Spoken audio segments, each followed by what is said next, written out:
Soul Garden.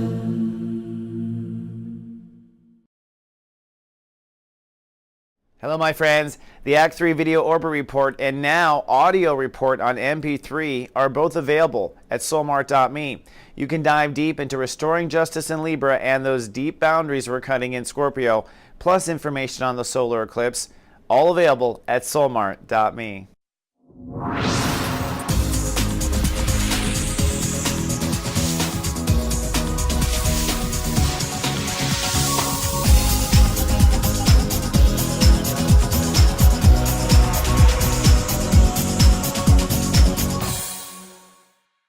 Namaste, and welcome to Soul Horoscopes Orbits Edition. From my webcam to yours, I'm Christopher Rayman Witecki, your astrologer and soul biographer, here to help you put the pieces of your soul story together. Well, the sun now is in Libra. That is the sign of giving and receiving, ruled by Venus. That means we're all upgrading our justice and sense of fairness. We'll move from step 6 to step 12 this week. And this is basically at the high end potential for justice, which is why the world may be in a lot of negotiations right now. Now the moon will zip through Leo and Virgo, and then we have a new moon in Libra right away on Friday. Pretty powerful. And Saturday we're kind of having fun with that. The moon signs that are most affected by this in the light are Leo, Virgo, Libra, and Scorpio. But the moon signs on the dark side of the moon are Aquarius, Pisces, Aries, and Taurus, moon signs that might be affected that way.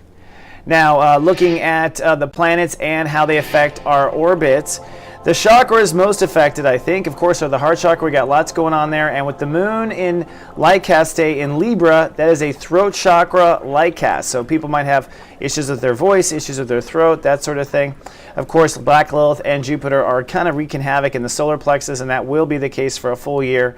And the sun is basically throat chakra and third eye and above, due to the fact that we're moving the sun in Libra and Scorpio now. So, people have congestion issues or migraine issues. This is where it kind of manifests right now.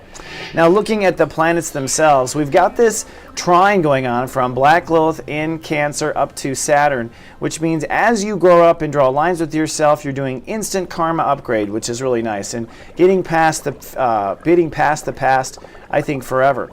Also, this may hold up business on Earth. This is a grand square or grand cross, however you look at it. But what it is forcing justice on Earth. The sun is opposing Uranus and Aries, and that is a battle between ego, fairness, and justice. But also tied up are our emotions, with Black Lilith trying to end the past and Pluto trying to change the rules. So things are moving forward in a big way on Earth, but on the inside of our lives, we are changing, and I have those details, of course, in each of your scopes. And then lastly, we've got this Black Lilith Grand Trine. So underneath all this non-movement on Earth, officially with business or legal or whatever, is unofficial, pure movement on the inside. This is the emotional currents going on. So as you draw boundaries with yourself with Saturn and Scorpio, you are instantly kind of ascending up with Neptune retrograde, so you're learning and spiritually able to find higher peace with yourself or greater sense of self-compassion, and that allows you to cut away Black Lilith at the bottom, cut away the emotional past, cut away basically your emotional karma, all right?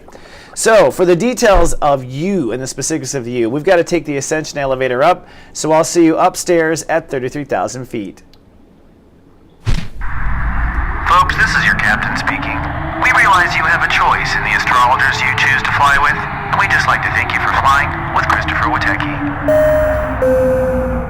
Namaste, Pisces and Pisces risings, and thank you so much for logging in and joining me here. We're at 33,000 feet, and we are going to be talking about the sun in Libra, which is what we are jumping into. And for Pisces and Pisces rising, Libra is how you manage your boundaries. Now, if you guys know Pisces and their reputation, you guys have a slippery reputation for kind of in and out of situations, bedrooms and all sorts of places.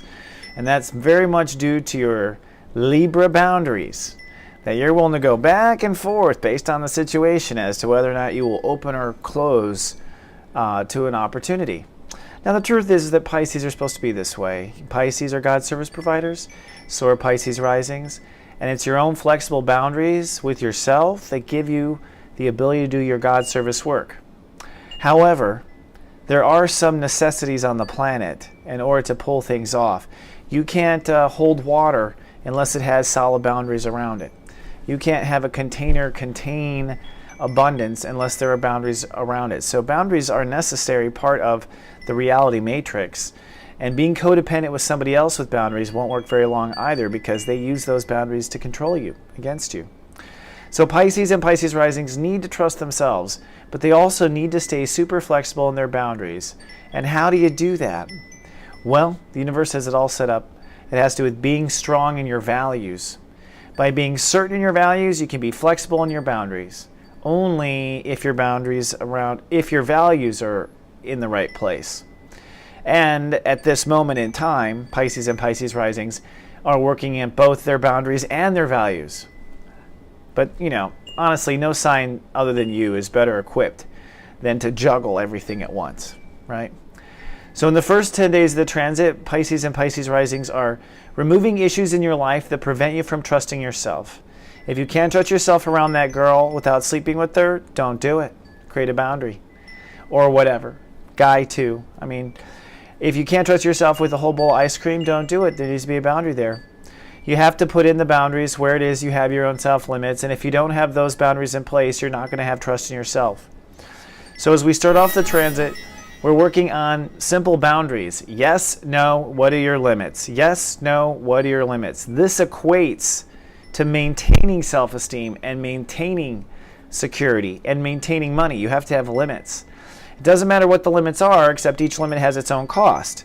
So as long as you know your limits and you keep to them, you're good. That moves you into the sense of trust and security, and also maintaining privacy, which is what we'll get to in the second part of this week. So we're starting in chapter 1 in step 7 and ending in chapter 2, step 12. And for you, this is figuring out where the yes-no lines are, and then by the end of the week, testing those new boundaries. We have Lightcast Day on Friday, which is the time where you're going to put your heart and soul into where the lines need to be. And Pisces and Pisces risings, you can be in a good place proactively planning, or you can be hungover and proactively planning. Okay? Kind of depends on both where you are. Now, Saturn in Scorpio is really where the hard ass is here in the whole equation. And believe it or not, this has to do with drawing lines that pertain in a very important way. Drawing lines that ultimately pertain to your inner child's happiness and what you believe in and don't believe in, and what your self-limiting beliefs might be. So Mercury is already ahead of the game, where you're starting to think about, well, what's the philosophy behind trust? What's the philosophy behind, what's the belief behind, why would I do this unless I believe I'll be good in the end? Or why would I do that unless I believe this would happen? So to keep your boundaries in play and not be undermined by a belief discussion, you must now be very concrete and decisive about what you don't believe, therefore leaving everything open to what you may believe. And Saturn at 10 degrees says you love and trust, you're not going back to the old beliefs, the old education, the old self-limiting beliefs. This is super important, this Saturn in Scorpio. I'm going to bring this up for the third time. Because Pisces, the strength of their flexible boundaries also is the belief in themselves, or the belief that they're living behind. Remember, they're God's service providers, so if they believe it, it's as good as true. And Venus is way up at 20 and 26 degrees saying, already creating the new life purpose. So you're cutting away old life purpose and creating new life purpose at the same time. And again, Pisces are dynamic enough to try to pull something like this off. All right. So that said, that brings us to this week. Womp womp. Now, looking at the old slow planets, Jupiter at 18 degrees is saying, love and trust where your heart is aiming for and don't waver. Just love and trust where your heart is aiming for and don't waver. Saturn at 10 says, love and trust what you believe and don't go back into the old self-limiting beliefs. Uranus retrograde in Aries says, love and trust what you're worth and don't negotiate that price. And then Neptune in your sign retrograde says, please get on your knees and pray once in a while. I mean, you call yourself a God service provider? My God, that's my Jewish mother coming out for you. You call yourself a God service provider. You don't even come to church. You don't even see your mother. Neptune 3 degrees, giving you a Neptune guilt trip. So on Sunday, we kick off with the moon in Leo. So Emotions are feeling very much in the moment, empowered, juicy in the moment. You know that juicy fruit Pisces vibration where you can just bat your eyelashes and everyone thinks you're so cute? You've got that on Sunday the 29th and Monday both. And on Monday, even more so, 7 degrees, it's really thick. The day is ruled by Pisces. So you were just on stage on Monday. So what are you trying to do? Well, you're trying to figure out where you trust yourself and don't trust yourself and where you draw personal lines. So you're very much in the factory on the 29th and 30th. Then on Tuesday, the gig is up. The moon moves into Virgo, which means it's now time to pay up or whatever. The first thing is paying your own piper. The moon in Virgo means you've got to square up with yourself in your me-ridge, which means it's time to draw your own line. So maybe you were just playing Sunday and Monday, and now Tuesday it's like, oh, shift, I've got to grow up. And so that's where you are, time to decide. In your case, you are literally deciding where a line is that you have to employ. On Wednesday, you have to put that line into action if you expect to go anywhere. The moon is in Virgo, so now your marriages and partnerships or business partnerships might be on the line if you don't draw those lines. Then on Thursday, you're loving and trusting that you did it right, but you don't know, and you won't know, I don't believe. I will say this, though. This is the point where it's your belief and your boundaries beyond what proof in the bank account will tell you. So now your trust in yourself has written a check that your bank account doesn't necessarily know how to cash. So Thursday is a real love and trust that you've done the right thing with drawing where boundaries are, and will that affect my soul capital, ability to manifest, or ability to make money? On Friday, it's Lightcast Day, the most powerful day of the month to manifest our personal intentions. In your case, you can be manifesting trust in yourself, which leads to inheritance, by the way. When you trust the universe, you can inherit from the universe. So this is going to lead to good things. And when you can trust yourself, you can trust others can trust you. And that leads to good things because you can do God's service when other people can trust you. So I think on Friday, you're really light casting a new integrity of trusting yourself. And if you can trust yourself as of Friday on, well, then you can trust anything. Anyone can trust you, and you can do anything moving forward. And even though you're slippery, sloppery Pisces, we trust you, right? And that's also because there's a value behind it. Uranus at 10 degrees retrograde says, love and trust what you're worth, and do not waver on what you're worth. Boundaries, as long as you're getting what you're worth, let them be flexible. Make sure you're getting what you are worth and what you love and trust to be you are worth. So Friday's a light cast day, and given the nature of where it is, you can really draw on some powerful manifestations, Pisces and Pisces risings, on this particular light cast day, especially for whatever is deserved to you, whatever you have coming to you for inheritance. Careful if you have guilt on there. Then Saturday, I think you're swimming around the fishbowl feeling kind of free, and it's a new world. You might bring a lover home for the weekend. Bow, chicka, bow, wow. I just got to say, light cast day in the house of trust, intimacy, and sex for a Pisces. Hard to believe you'll be in church. That's all I got to say. But have fun anyway. So let's take a sneak peek at next week. So after all that fun church, well, then on Sunday, boom, boom, double lightning bolts there. We've got profound breakthrough on Sunday the 6th. Love Fest Day on Tuesday, so careful with the bedroom politics on that day as well. Although I will say that it's happening in the House of Home and Family. Love Fest Day this year. Is that right? No, it's happening in Interfaith. Is that right? Oh, I'm all confused all of a sudden. See, Scorpio. Love Fest is happening in career. Forgive me. I do all 12 scopes. So it's a Love Fest in career potential. And then by Thursday, you've got to make some sort of commitment, and it's probably a very personal and private commitment because it's a house of trust, sex, and intimacy. So Thursday, something heavy on the line for the Pisces. So I've redesigned the scopes a little bit. We're going to go down to Earth real quick, and I got to tell you about a couple of products. Then I've got a present for you. It's called a Serious Joy Toy. It's a conscious toy, and it's at the end of every horoscope starting this week. So stay tuned, my Pisces friend. See you soon.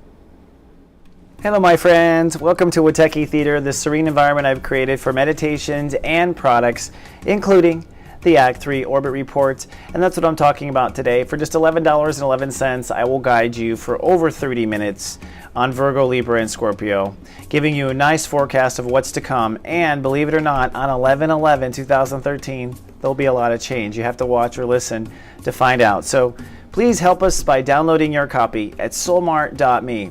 And now to your Serious Joy Toy. Pisces and Pisces risings, and now time for your Serious Joy Toy. Now, the Serious Joy Toy is kind of like an affirmation, kind of like something to think about for the week, but much more fun than that. I mean, seriously, it's about joy. And so in your case, I'm giving you something of consciousness that you can chew on and play with and toy with, and it's a special piece of conscious chewing gum.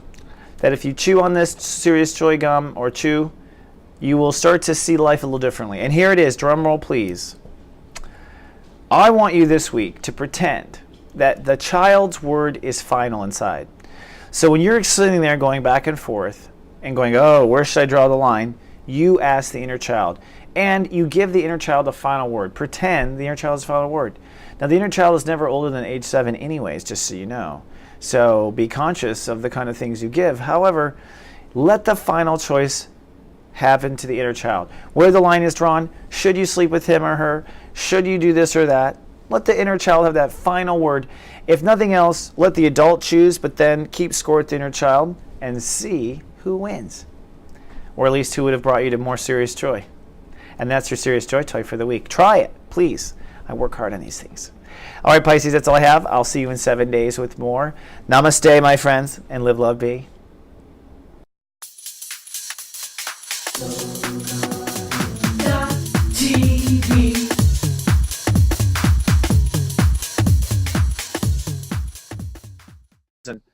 I'm convinced at this ripe age of 22 that so funny. Actually,